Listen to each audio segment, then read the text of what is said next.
Hey, this is Sean with the Go Tennis Podcast, powered by Signature Tennis. Check out our calendar of Metro Atlanta tennis events at letsgotennis.com. And if you're a fan of Bull Shark Sports, go to shop.letsgotennis.com and get yourself a hoodie or a hat. Today, this is Youth Sports Talk with Coach Ben Hestley. Today, Coach Ben wants to talk about habits for your kids to get the most of their summer camps. Ben, you ready to talk youth sports? Man, I love summer camps. Let's dive in. All right, today, Coach Ben wants to ask the question, how do you get the most from a summer camp? So, Ben, how do we get the most from a summer camp?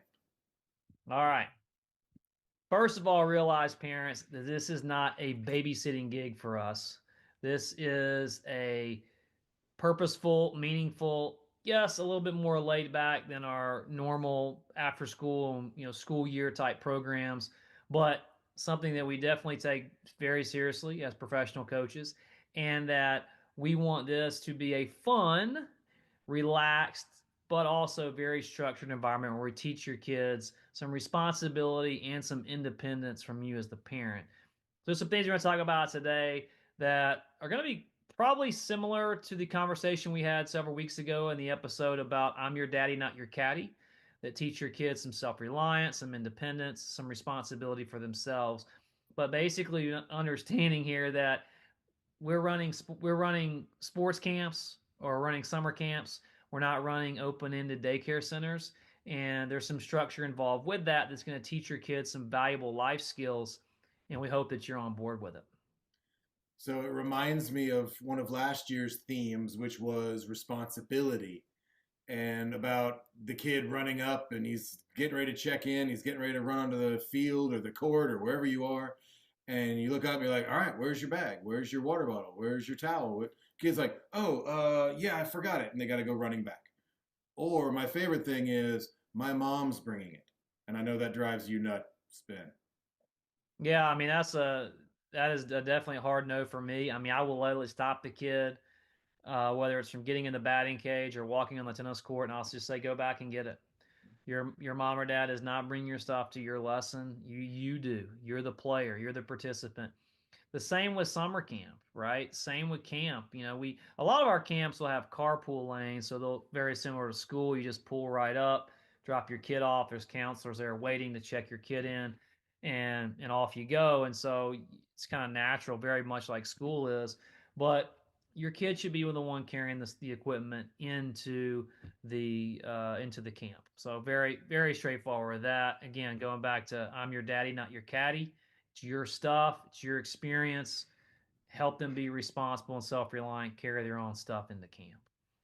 And from last season's theme of responsibility to this season's theme of habits, we get to combine it here where we say, let's create a habit of responsibility and, Yeah. and let the kids know. And I like what you mentioned there. I want you to go further on the idea of creating some independence from the parent, as opposed to not just responsibility of carry your own stuff, but maybe so far back into the house of the morning routine of the child's actually responsible to independently care for, pack, and make sure their stuff gets to the facility?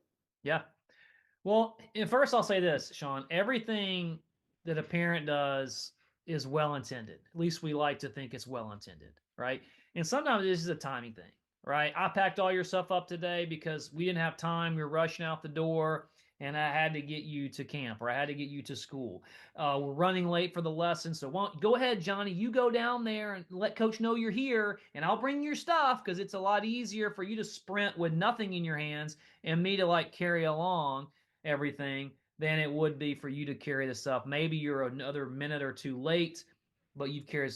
So first, let's just everything you do, parents, just take a step back and think about what the long-term impact is for your kid in teaching them these skills. So to the checklist or the packing for being at home, I'll tell you one thing that my wife does such a great job is, and I always just sit back and I just love the learning that takes place when this happens, is a lot of the camps, especially overnight camps. And my kids both of them just recently went on a school overnight trip. and they're both going to do several overnight sleepaway summer camps. And then even for my own camps that are day camps, I mean, I have what's called the camp essentials list, and it's just a suggestion of everything that you need to bring to camp on a daily basis for your kid to have a great experience. So all these camps have checklists, or they may call packing lists. My wife gives it to the kids. She gives it to our kids, and she's like, "Go here. Here's the list that camp sent. Go pack your stuff." Now, it's not completely, she's not completely disarmed from it. She gives them the list. The expectation is they go to their room and around our house and select the stuff that's on the list and pack it. And or usually we'll put it in a basket, and then we'll transfer it from the basket to the actual suitcase or duffel bag. But and she checks it. She's gonna check it, right? She'll just double check. Hey, Sophia, don't you need some socks on this trip? You're gonna be gone for 5 days. You're gonna be hiking for 3 of those days. You may want to pack some socks. Okay, it says here on the sheet 5 pairs of socks, whatever. So there are some checks and balances, if you will, to go along with that. We're just not giving them a list and send them on their way, but it does create some responsibility for them to pack their bag.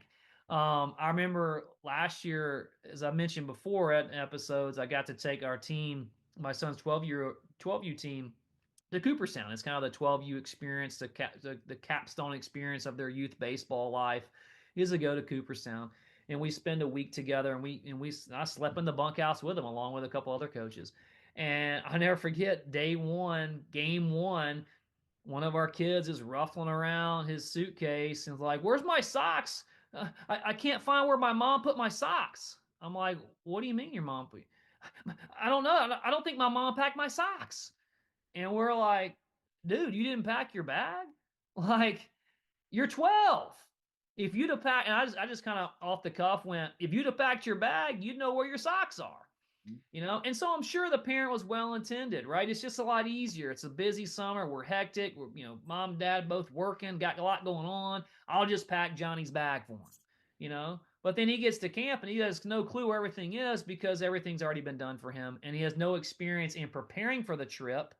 So how is he going to be able to fully experience the trip? Well, and there's the question.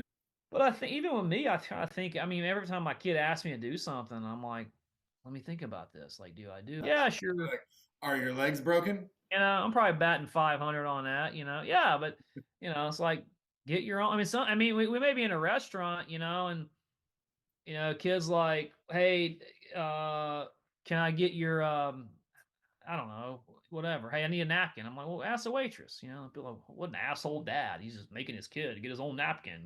Like, I mean, but I'm like just trying to teach them how to live on their own, right? Because one day that's going to happen, whether we like it or not. They're going to have to. Hopefully that happens. You can only hope. Hopefully that happens. So I mean, as much as I love my kids, I hope that at some point they want to leave the house and go live on their own in their own space. But yeah, it's certainly I think about those things. I mean, I know some kids can fix their own breakfast, some kids don't, and that's fine. But I think you have to decide as a household, what things can I do to help my kid be more independent and take more responsibility for whatever it is that they're doing. We bring up the point of summer camp just because summer tends to be a more relaxed type environment. And we get it, right? We get it. Yeah, it should be relaxed, right? And not to say your kid has to do a camp every single week. Maybe there's weeks where you just want to do no camp at all and you're just hanging at the house and have the staycation type stuff if you want to. But if you are in a camp, the ask today, parents, is just respect the camp. Respect that the camp directors and coaches have put together some structure for your kid and try to live within that. Well, and even turning it around, and as coach types, we say, please respect the structure and help us with what we're doing. But in this case, we can kind of turn it around and let's see if we can say, well, here's how you get the most out of it. And obviously, we're going to tailor it to what we need as camp director. But we're going to say, here's how you get the most out of it. What are some of the habits? You say you've got a checklist. What are some of the other habits that a parent can do to make sure their kid gets the most out of a summer camp? Yeah, so first, even if it's overnight camp or day camp, make sure the checklist is a great start. Like, have them do the checklist, have them pack their own bag, especially with a day camp. Like, a day camp's a great way to start because if they screw something up and forget their sunscreen or forget their cooling towel, or it's not a big deal.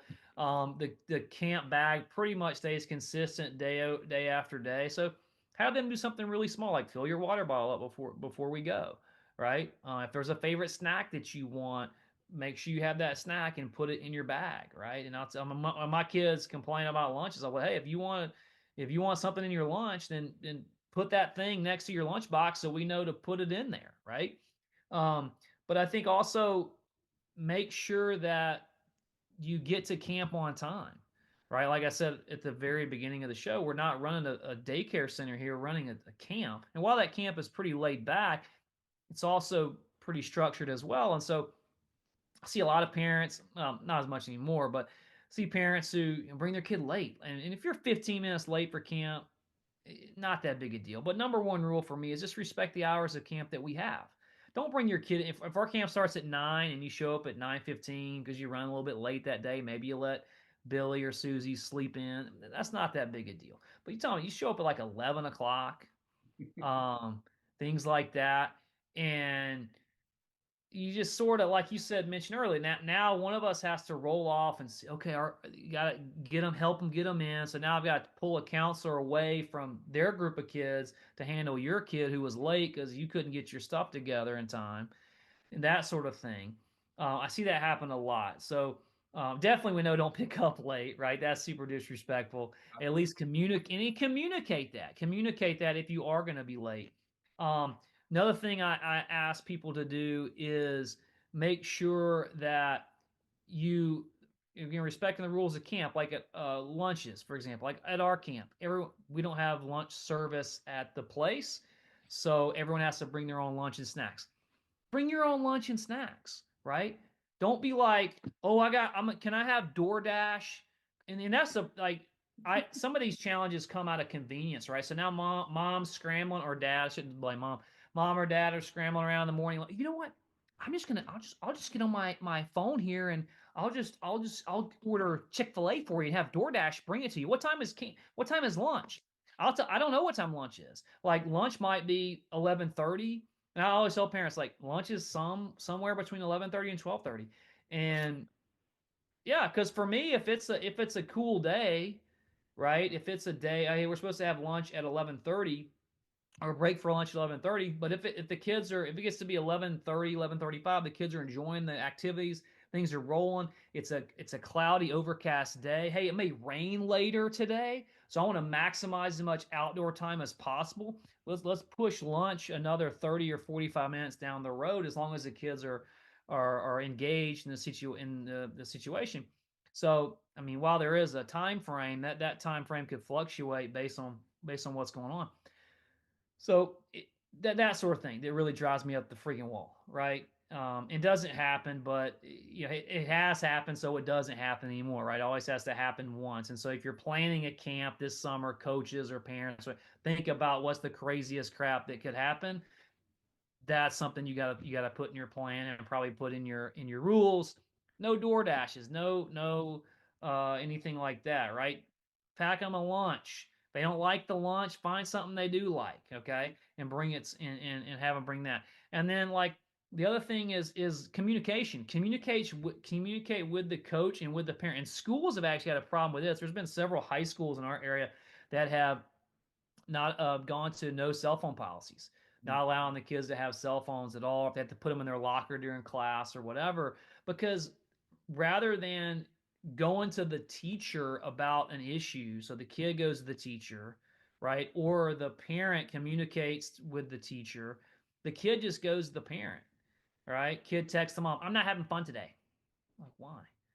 You know, or Susie pulled my hair at camp. And then Tiger Mom jumps in, and then it's like it just creates a lot of chaos. So if you have to communicate, don't let your, and we have a no, and that's one thing I have to harp on kids mostly the preteen kids, and teenagers, young teenagers, the most is the cell phone, right? We have no electronic policy. If your camp has a no electronic policy, just respect that. Leave the phone at home. Leave the Apple Watch at home. They don't need it. They should be doing activities around camp that don't involve electronics. And whether it's hopping on and watching TikTok videos or texting mom, I'm not happy right now, and mom's wigging out. Oh my God, what's going on with my kid? Like just remove it, just remove yourself from that and that anxiety of like always having to communicate with your kid if they're happy or unhappy or whatever the case may be. But those are the three things that I think I would focus on the most as an ask for parents to teach your kid responsibility and independence. Part of this is getting away from mom and dad and learning themselves. And pulling the phone is a great example of also forcing the child to be present. Because I know Right. when my phone's in my pocket, there's always a background process in my mind that wonders what's going on there. I'm really not fully present. If you put all those things aside, if I know my lunch is taken care of, I know I've packed my extra socks and my extra shirt for the day, I, as the kid, can be fully present because I know I'm prepared. I know I can't reach out to mom or dad for help if I don't like any situation. I am stuck there and I have to make the best of it. And then we go teach the kids your Arthur Ashe quote, which is basically, you're here, you're stuck, you have this, let's go. No. And I've had conversations with those kids, right? Because the kids get burnt out. Even the ones that love sports get burnt out, or they get overwhelmed, right, or frustrated. And you say, "Look, you're here, man. We're here. You're not going home till 4 o'clock, and let's just make the most of it. You can go out there and play and enjoy it, or if you don't feel like playing, you can sit out. I don't want you to sit out, but if you want to sit out, you can sit out. But you're here. Nothing's going to change that. You're not calling mom to come pick you up. And I've had that situation with kids before. Like, oh, I'm hurt, I'm sick. Like, no, don't come pick them up. Like, I mean, if they're throwing up, if they're clearly sick, they have a fever, or they're throwing up, or they something happens to them that they need their parent to come get them, we'll certainly handle that. But most of these things are just so minuscule in the grand scheme that the kid can learn some resilience by just working through it. And that's what camps are all about. Hey, man, I'm stuck here till 4 o'clock today, and I might like the game. I might not like the game, but I'm gonna try to play the game and do the best I can with it, and try to get along with people the best that I can, because that's going to teach the kids some resilience. And that's what we're talking about today. Really, is the growth. These sports camps, not just any sports camps, any summer camp can offer your kid growth. And if you look at, hey, all the momentum, all we're asking is, parents have been working hard this school year. You've got some structure in place. Hopefully, your kids have learned some responsibility and resilience throughout the year. They've grown as individuals in the last several months, from August to May. Keep that momentum going and utilize these summer camps as growth opportunities for your kids, not as babysitting gigs for the coaches and the counselors. There you go. Can I leave it at that? I think we're done. We're done. Thanks. All right. This has been Youth Sports Talk with Coach Ben Hestley. Thank you, sir. We'll see you next week. Yeah. Thanks, everybody.